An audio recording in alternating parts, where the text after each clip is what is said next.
ang paglabag sa karapatan ng mga maralita. Pero unang pumapatay sa kabuhayan, sa buhay at ng mamasakit sa pamilya, sa mga kabataan, sa mga kababaihan. Hinahayaan ng gobyernong ito ang patuloy na diskriminasyon sa loob.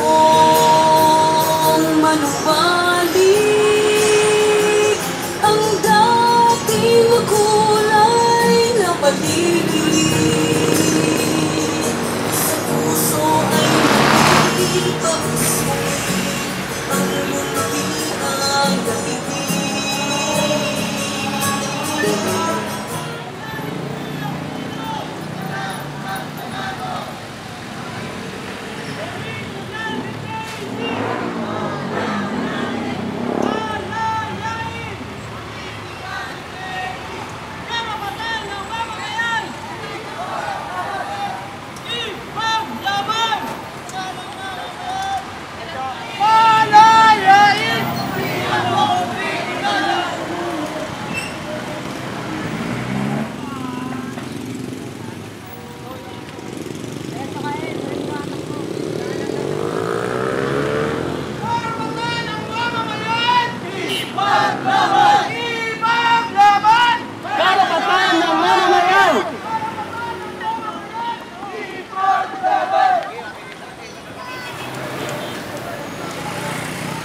Hindi ang saang matuwid, Pinoy ng Aquino.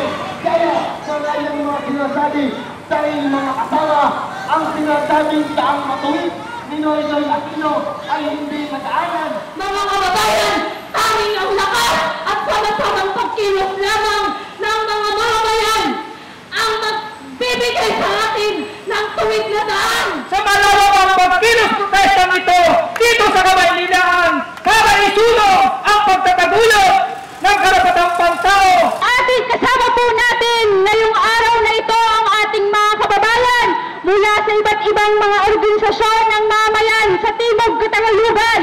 Sila po ay nagsimula ng kanilang karavan noon pang December 3 mula sa Mindoro, nagtungo ng Batangas, Cavite, Laguna at kagabi dito sa Maynila. Kaninang umaga doon mismo sa harapan ng tahanan ni Pangulong Aquino upang singilin ang rehimen na ito. Timog Katagalugan! Tuloy-tuloy ang laban! Habang ginugunita ng buong daigdig ang pandaigdigang araw ng karapatang pantao, sisingilin natin ang berdugong rehimen na ito. Sisingilin natin ang walang silbing Pangulo na si Noynoy Aquino. Walang silbing Pangulo! Noy Aquino! Walang silbing Pangulo! Noy Aquino! Dumarami ang sinasalanta ng paglabag sa karapatang pantao.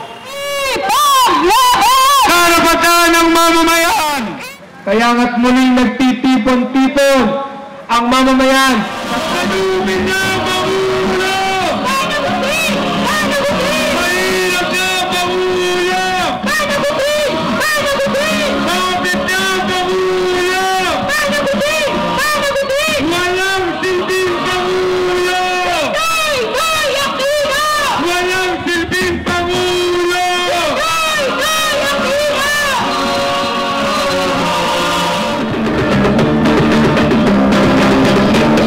Pagkalumin na ang Pangulo! Mahirap na ang Pangulo! Kapit na ang Pangulo! Walang silbing Pangulo!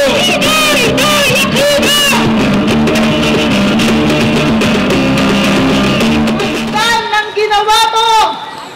Bunga ng Oplan Bayanihan mo'y isang pakana na katulad po ni Pinoy the Destroyer ng kanyang itsura ay nananalasa sa buhay at karapatan ng mamamayang Pilipino. Mula Hulyo 2010 hanggang Agosto po ng taon na ito, 152 na po ang pinapatay ng mga magsasaka, manggagawa, katutubo, maralitang tagalunsod, kabataan, kababaihan sa ilalim ng magpas 3 taon na panunungkulan ni Pangulong Aquino sa pwesto. Isa kada linggo ang pinapatay. sa kanilang mga nagtatanggol sa karapatan ng mamamayan.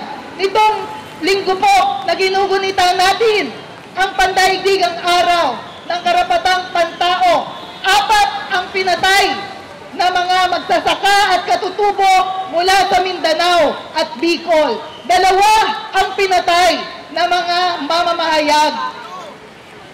Mahigit 600 na po ang iligal na inaresto ng gobyernong ito. Sinampahan ng gawa-gawang kaso mga biktima ng torture, ang mga komunidad sa Bicol, Mindanao, Cordillera ay nagpapatuloy na binobomba ang kanilang mga tahanan. Isa po ito sa pinakamabibigat na pananagutan ng gobyernong ito sa mamamayang Pilipino.